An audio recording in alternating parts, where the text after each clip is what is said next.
क'क्राझार जिल्लानि गसाइगाव महकुमानि सिमलटापुआव गोबां बिबांनि सिगुन दंफांनि बाथाम आरो गय गोरान हमदों पुलिसआ। श्रीरामपुर पुलिसनि सेबनायाव गोबां बिबांनि खान्थि बेरेखायै गंसे ट्राकआव स्रोदै लाबोनाय गय गोरान आरो सिगुन दंफांनि बाथामखौ हमनो हायो।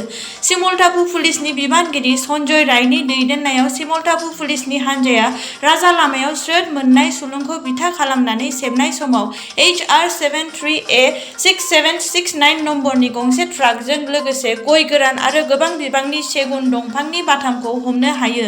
सेगुन दंफांनि बाथामनि बेसेनखौ 35 लाख रांसो जागोन होननानै मोनथिनो मोननाय जादों। बे बिथिङाव हारियानानि सानै सुबुं फारियै शहीद खान आरो मुक्ताखौ पुलिसआ हमदों।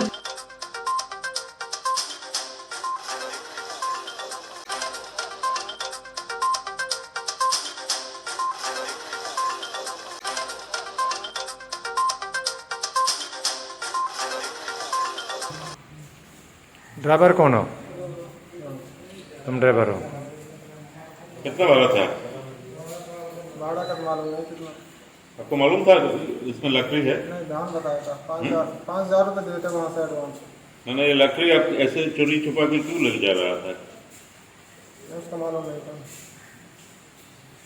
वो बोलो जो सब बोलता है। गसाइगावनिफ्राय सनाराम मुसाहारिनि रिपर्ट, समनि रादाब।